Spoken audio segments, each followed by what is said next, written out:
Uh, as I go to churches all over the country and speak on spiritual warfare, one of the books I take with me and recommend for deeper reading on the topic of spiritual warfare is this book by Michael Leehan, Ascent from Darkness.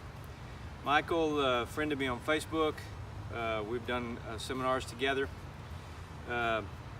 He's from Edmond, Oklahoma. He grew up in a kind of a bad home and decided at around age 30 that God didn't love him, and so he decided since God didn't love him, he's going to serve Satan. So out loud he said, "Satan, come into my heart." And he says in the book, immediately he heard a voice, "Go to the bookstore." So he hops on his Harley and drives to the Barnes and Noble in Edmond, and didn't even know what he was looking for. Walked right up to the Satanic Bibles and bought a Satanic Bible and a book of spells. Took it home and started reading, and pulled the sleeve up, cut his arm, made a blood covenant with Satan to serve him faithfully. His book, Ascent from Darkness, is a story of his life as a faithful Satanist, follower of Satan. The Church of Satan is the third fastest growing church in America right now. And so we need to understand how the enemy thinks and works against us.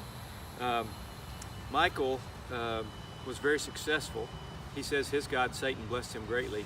In his business, he started to flourish, and he was making up to $80,000 a month. And he would put curses on people, and their house would burn down, and lots of bizarre stories about that. But one of the things I wanted to tie in to what we've talked about with the spiritual weapons is the idea that worship is a weapon against evil. When Saul would have a demon come on him, they would get David to come play praise music, and the demon would go away. Demons can't stand to be where praises to God are being sung, where God's being honored. Michael says his main job as a Satanist was to pretend to be a Christian. So he attended Christian churches all over, and he did it so he could split them, cause division and dissension, and seduce young women and split churches. He was successful with this. He also bought lots of Satanic Bibles and put them in Christian schools, on the back pews of churches, benches at Christian schools. He would just leave Satanic Bibles, like planting seeds of the kingdom. We're supposed to plant seeds of God's kingdom. Well, Michael was active planting seeds of the enemy's kingdom. But one of the interesting things about worship and about Michael, here he was an enemy in the camp, so to speak, a wolf in sheep's clothing, so to speak, pretending to be a Christian.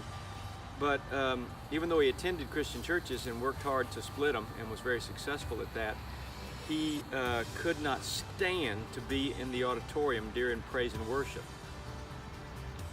Makes sense, doesn't it? He would stay in the lobby and drink coffee. He couldn't stand it. It was like fingernails on a chalkboard for Michael. Now Michael became a Christian, and his story is quite a story. It's not for the faint of heart. It's a detailed story of a Satanist and the evil things he did. The book became an immediate bestseller. It's published by Thomas Nelson Publishing, and Michael also has a movie contract. They're coming out with a movie. It's going to be called The Adversary, and it's being filmed right now, and supposed to be out in sometime probably 1st of 2019. I encourage you to see the movie, but it's going to be rated R. It's going to be the life of a Satanist. But as Christians, we need to understand how the enemy works. And one of the things that he talks about in his seminars when we work together, and he mentions in the book, is one of his other regular assignments was to go to bookstores and video stores and music stores and pray to his god, Satan, that he would attach a demon to certain objects of music and videos and books that Christians might buy. Maybe zombie movies or horror movies, whatever. He would pray to Satan that demons be attached to those items, so if a Christian came and bought it later, they'd have a way into a Christian's homes. Be careful what you take into your homes. Pray and ask God to reveal to you if there's something in your home that has an evil attachment to it, or is used in some object to worship. And remember, worship is a weapon against the enemy. Check out Michael's book, Ascent from Darkness. Check out the movie when it comes out, The Adversary. And keep praying, keep worshiping, because prayer and worship is a great weapon against the enemy. God loves you, and I love you.